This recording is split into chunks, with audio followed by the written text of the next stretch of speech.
सभी अच्छे होंगे। बच्चों, कल हमने आपको ग्राम्य जीवनम पाठ पढ़ाया था, जिसमें आप लोगों ने रमेश और नंद किशोर की बातचीत के बारे में सुना। कृषि प्रधान हमारा भारत देश है। यहाँ के 80% लोग गांव में ही निवास करते हैं। गांव के लोग परिश्रमशील होते हैं। गांव का वातावरण स्वच्छ होता है। गांव के लोग अपने घरों के आगे सब्जियां लगा लेते हैं। अधिक मात्रा में वे दूध पीते हैं और मट्ठा आदि का सेवन करते हैं। तो बच्चों, कल हमने ये पाठ आधा पढ़ा था। आज मैं आपको उससे आगे का पाठ पढ़ा रही हूँ। आप सभी ध्यान से सुने। बच्चों, कल हमने ग्राम्य जीवनम पाठ पढ़ा था, जिसमें नंद किशोर और रमेश की वार्तालाप बताई गई है। बच्चों, कल हमने पढ़ा था कृषि प्रधान यह हमारा भारत देश है। यहाँ के 80% लोग गाँव में ही रहते हैं। वे प्रातःकाल से आरंभ करके सायंकाल तक महान परिश्रम से खेतों में कार्य करते हैं। अपने खेतों को हल से जोतते हैं और वहाँ बीज बोते हैं। खेत को जोतने के लिए वे इस समय ट्रैक्टर इत्यादि यंत्रों का प्रयोग करते हैं। खेत के कार्य में लगे हुए किसान प्रायः दिन का भोजन खेतों पर भी करते हैं और अधिक मात्रा में महान परिश्रम से धान उत्पन्न करते हैं। उनका जीवन सरल होता है।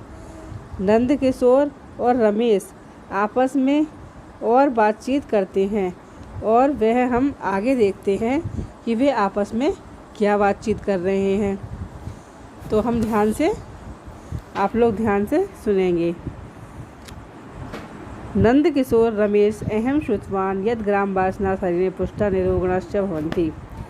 नंद किशोर कह रहा है कि हे रमेश, मैंने सुना है, यत माने कि ग्रामवासी शरीर से पुष्ट, चा माने और निरोगी होते हैं। तत्कथम, तत् माने वह, कथम माने कैसे, वह कैसे।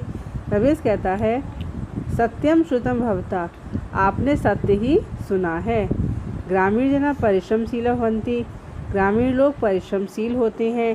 ते ग्रीष्म वर्षा शीतादि ऋतुष सर्वदा कठिनम परिश्रमं कुर्वन्ति, वे ग्रीष्म वर्षा शीत आदि ऋतु में सर्वदा कठिन परिश्रम करते हैं। ते स्वशरीरम पुष्टम बलवंतम च विधातुम पुष्कल मात्रायां दुग्धम पिबन्ति घृतम दधि च खादन्ति। ते माने वे, स्व माने अपने, वे अपने शरीर को पुष्ट, चा माने और बलवान, विधातु माने बनाने के लिए, पुष्कल माने अधिक मात्रा में दूध पीते हैं, घृतम माने घी, दधि माने दही और दही खाते हैं। तो वे अपने शरीर को पुष्ट और बलवान बनाने के लिए अधिक मात्रा में दूध पीते हैं, घी और दही खाते हैं। एतदर्थम ते स्व गृहेषु गाम अजाम महिषी च पालयन्ति। इस अर्थ के लिए वे अपने अपने घरों पर गाम माने गाय, अजाम माने बकरी, महिषी माने भैंस, पालयन्ति माने पालते हैं। तो इस अर्थ के लिए वे अपने अपने घरों पर गाय, बकरी और भैंस पालते हैं। ते भोजनेषु हरितानि शाकानि प्रयुज्यन्ति यानि ते स्वक्षेत्रे में च एव प्राप्नुवन्ति। केचन जना गृहाणि परितः अपि शाकानि रोपयन्ति। वे भोजनों में हरी सब्जियों का प्रयोग करते हैं। हरितानि माने हरी, शाकानि माने सब्जियां, प्रयुज्यन्ति माने प्रयोग करते हैं, यानी माने जिससे, ते माने वे अपने खेतों से ही, सो माने अपने खेत क्षेत्र में जिसे वे अपने खेतों से ही प्राप्त कर लेते हैं। केचन जना गृहाणि परितः अपि शाकानि रोपयन्ति। केचन माने कुछ, जना माने लोग, तो कुछ लोग घर के परितः माने चारों, कुछ लोग घर के चारों ओर, अपि माने भी सब्जियां लगा लेते हैं। तो कुछ लोग अपने घर के चारों ओर भी सब्जियां लगा लेते हैं। नंद किशोर कहता है कि भगवान सत्यम भवति, आप, भगवान माने आप सत्य कह रहे हैं। मम पिता वदति स्म यद बालानां शरीर से बुद्धि से विकासाय गौदुग्धम अमृतुल्यं भवति। मेरे पितामह कह रहे थे कि बच्चों के शरीर और बुद्धि के विकास के लिए गौदुग्धम माने गाय का दूध अमृत तुल्य होता है। प्रतिदिन प्रातः राशन से रातों भोजन से अस्माभि गौदुग्धम पातव्यम। प्रतिदिन प्रातः राशन माने नाश्ते, सह माने साथ, तो प्रतिदिन नाश्ते के साथ और रात्रि में भोजन के अंत में अस्माभि माने हमें, गौदुग्धम माने गाय का दूध पीना चाहिए। भोजने तक्रस्य से अपि सेवन श्रेयस्करं भवति। भोजन में, तक्रस्य माने मठा, भोजन में मट्ठे का सेवन भी श्रेयस्कर होता है। रमेश भवतः सत्य उक्तम। रमेश कहता है कि आप सत्य कह रहे हैं। ग्रामेषु एतानि खाद्य पदार्थानि सुलभतः सर्वे लभ्यन्ते। गाँव में ये, एतानि माने ये खाद्य पदार्थ सुलभता से सर्वे माने सभी को प्राप्त, लभ्यन्ते माने प्राप्त हो जाते हैं। गाँव में ये खाद्य पदार्थ सभी को सुलभता से प्राप्त हो जाते हैं। ग्रामस्य वातावरण प्रदूषण रहितं भवति। गाँव का वातावरण प्रदूषण रहित होता है। सस्य पूर्णा केदार विविध वृक्ष निर्मला सरोवरश्च तत्र सेवन्ते। सस्य पूर्णा माने हरे भरे केदार के विविध वृक्ष और निर्मल सरोवर वहाँ सुशोभित होते हैं।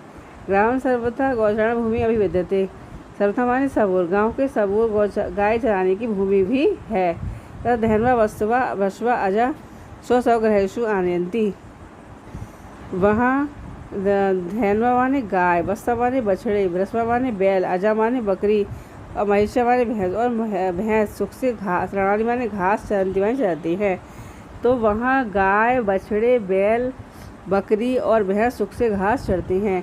सायंकालात् प्रागेण ते स्वीकीयानि पशून् स्व गृहेषु आनयन्ति। वे सायंकाल से प्रारंभ करके अपने पशुओं को अपने अपने घर ले जाते हैं। जहाँ सामाजिकानि राष्ट्रिकानि धर्माकानि च पर्वाणि स्व गृहेषु आनयन्ति। तो उसमें सायंकाल से पहले ही वे अपने पशुओं को अपने अपने घरों पर ले जाते हैं। जहाँ सामाजिकानि राष्ट्रिकानि धर्माणि च पर्वाणि मृत्यु स्वर्ण से संबंधी।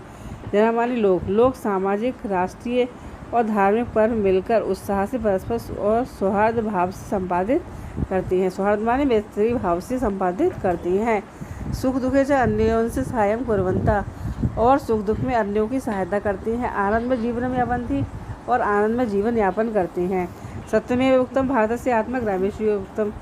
सत्य ही कहा गया है कि भारत की आत्मा गांव में ही निवास करती है। बच्चों, हम इसकी दोबारा से हिंदी बोलते हैं। नंदकिशोर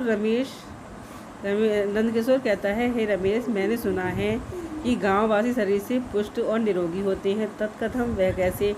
रमेश कहता है, सत्य ही सुना आपने। ग्रामीण लोग परिश्रमशील होते हैं। वे ग्रीष्म, वर्षा, शीत आदि ऋतु में सदा कठिन परिश्रम करते हैं। वे अपने शरीर को पुष्ट और बलवान बनाने के लिए अधिक मात्रा में दूध पीते हैं, घी और दही खाते हैं। इस अर्थ के लिए वे अपने अपने घरों पर गाय, बकरी और भैंस पालते हैं। वे भोजनों में हरी सब्जियों का प्रयोग करते हैं, जिसे वे अपने खेतों से ही प्राप्त करते हैं। कुछ लोग घर के चारों ओर भी सब्जियां लगा लेते हैं।